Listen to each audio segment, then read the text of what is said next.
Hey everybody, we're going to talk about ARC, BOC, and POP today.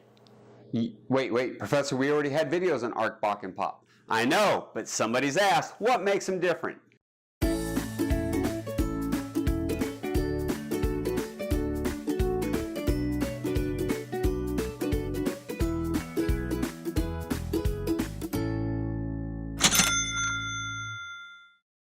What does make ARC, BOC, and POP different?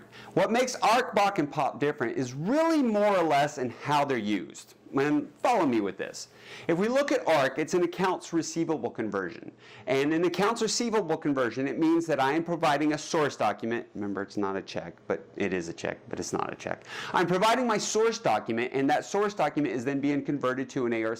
Now, I'm doing this in a situation where I have an account. And that's going to be something like, say, the water company or the electric company. Or in a personal use case, there's one point in time where I bought a John Deere riding lawnmower. And in paying that off at the large retailer I purchased it from, they would send me a statement in the mail, and on it would have my notice, and I would then, of course, fill out my source document and return it to them in the mail, and then they would create an ARC that hit my account. Now that's an ARC, it's where I have an account I'm paying on.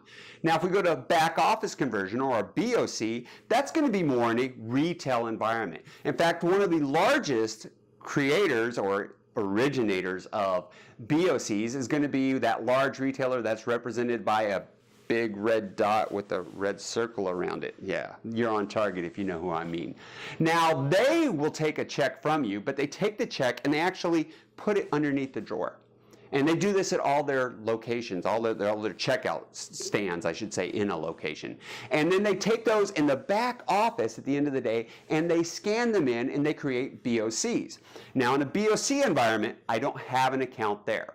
If we go back to my ARC, I have an account at the water company. I have an account at the electric company. I had an account at the large retailer who I had purchased the lawnmower from and was making payments on.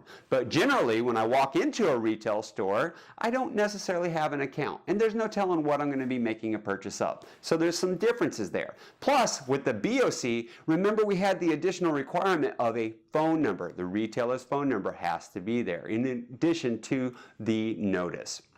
Now moving on to POP.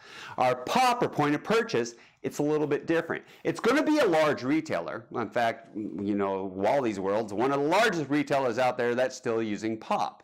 And what happens and what makes POP a little bit different is that source document, I don't even have to fill it out. I can give it to the cashier. The cashier will scan it and give it back to me. That's right. They scan it to get all the information, but then they void it out and give it back to me. When they give it back to me, I'm, stuck there going, what do I do with it? Well, I should actually make sure it gets destroyed and not get used for anything else, because that's one of the guarantees that we give in there. However, what's going to happen is I am then going to be asked to sign.